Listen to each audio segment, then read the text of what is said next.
అన్నారు కాబట్టి ఆ మాట పట్టుకొని రాజశేఖర రెడ్డి బిడ్డ ఈరోజు ఆంధ్ర రాష్ట్రంలో అడుగుపెట్టింది.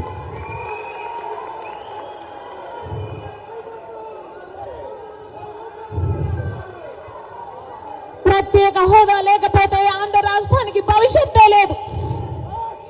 ప్రత్యేక హోదా లేకపోతే ఆంధ్ర రాష్ట్రం అభివృద్ధి చెందదు అని 10 సంవత్సరాలుగా చూసామా లేదా? మరి ప్రత్యేక హోదా మనకు లేకపోతే ఆంధ్ర రాష్ట్రం జరగకపోతే మన బిడ్డలు ఎలా బతకాలి? ఆంధ్ర రాష్ట్రం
హోదా అన్న ఊసైనా ఉందా?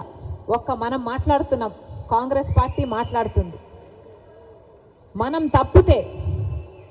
తప్పితే ప్రత్యేక హోదా ఈ 10 సంవత్సరాలలో అసలు ప్రత్యేక హోదా అన్న మాటైనా అటు పాలక పక్షానికి కానీ అటు ప్రతిపక్షానికి కానీ కనీసం ఊసైనా ఉందా? ప్రజల మధ్యలో కూడా అసలు ఈ పార్టీలు నాయకత్వంలో ఉన్న ఈ ఎమ్మెల్యేలు, ఈ ఎంపీలు, ప్రతిపక్షం కానివ్వండి పాలకపక్షం కానివ్వండి, ఈ ఎంపీలు, ఈ ఎమ్మెల్యేలు, ఈ నాయకులు అసలు మన హామీల గురించే మాట్లాడడం లేదు. కాబట్టి అసలు ప్రత్యేక హోదా కానీ మన హామీలలో ఏ ఒక్కటైనా కానీ అసలు ఊసే లేకుండా పోయింది.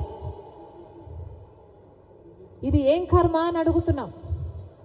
ఆంధ్ర రాష్ట్రం ఏర్పడి 10 సంవత్సరాలు అయిపోయింది. 10 సంవత్సరాలలో ఏ ఒక్క హామీ కూడా మనకింకా అందుబాటులోకి రాలేదు. ఒక్క మాట కూడా నిలబెట్టుకోలేదు కేంద్ర రాష్ట్ర ప్రభుత్వాలు. అయినా కూడా అసలు చలనం లేకుండా ఈ నాయకులు అలాగే ఉన్నారు, ప్రజలను కూడా అలాగే తయారు చేస్తున్నారు. పాలకపక్షం, ప్రతిపక్షం 2 పార్టీలు బీజేపీకి బానిసలయ్యాయి.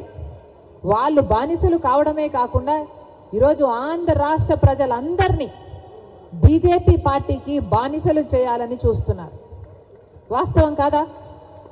మన రాష్ట్రంలో ఆంధ్ర రాష్ట్ర ప్రజలు ఒక్క సీటులోనైనా బీజేపీ పార్టీ ఎంపీని కానీ బీజేపీ పార్టీ ఎమ్మెల్యేని కానీ గెలిపించారా? ఆంధ్ర రాష్ట్రంలో ఒక్క బీజేపీ ఎంపీ లేడు, ఒక్క బీజేపీ ఎమ్మెల్యే లేడు. అయినా కూడా ఆంధ్ర రాష్ట్రంలో రాజ్యం ఏలుతున్నది బీజేపీ పార్టీ. కారణం మొదటి 5 సంవత్సరాలు చంద్రబాబు గారు ముఖ్యమంత్రిగా ఉన్నారు. ఆ 5 సంవత్సరాలలో చంద్రబాబు గారు బీజేపీకి బానిసగా పనిచేశారు. ఇప్పుడు 5 సంవత్సరాలు జగన్మోహన్ రెడ్డి గారు ముఖ్యమంత్రిగా ఉన్నారు.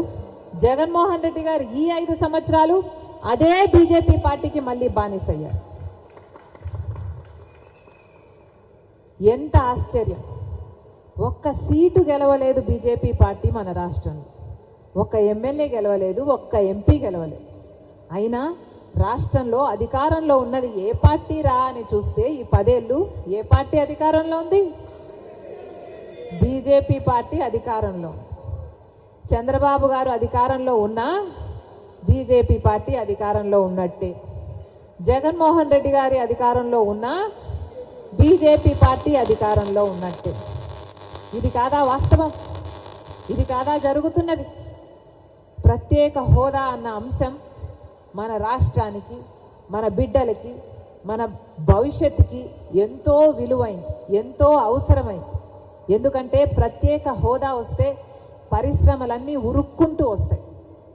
పరిశ్రమలు ఉరుక్కుంటూ వస్తే మన బిడ్డలకు ఉద్యోగాలు వస్తాయి. పక్క రాష్ట్రాలలో ప్రత్యేక హోదా ఇస్తే ఒక రాష్ట్రంలో 2000 పరిశ్రమలు వస్తే ఇంకో రాష్ట్రంలో 10,000 పరిశ్రమలు వచ్చాయి. ఈ 10 ఏళ్లలో మన రాష్ట్రంలో కనీసం పట్టుమని 10 కొత్త పరిశ్రమలు కూడా రాలేదు. దాంతో ఉద్యోగాలు లేక మన బిడ్డలు వలసలు పోతున్నారు. ఆఖరికి ఇదే కొనసాగితే ఆంధ్ర రాష్ట్రంలో 2,000 రూపాయలకు జీతాలకు చిన్న చిన్న ఉద్యోగాలు చేసుకుంటూ బతకాల్సిన పరిస్థితి. అసలు అంతే లేకుండా ఉంటుంది. ప్రత్యేక హోదా వస్తే కేంద్రానికి మళ్ళీ మనం రాష్ట్రం తిరిగిచ్చే డబ్బులు మేము ఇవ్వలేము అన్నా కేంద్రం ఒప్పుకుంటుంది, లేదు తర్వాత ఇస్తామన్నా ఒప్పుకుంటుంది, లేదు వడ్డీ లేకుండా ఇస్తామన్నా ఒప్పుకుంటుంది. అసలు ప్రత్యేక హోదా మన రాష్ట్రానికి సంజీవిని లాంటి.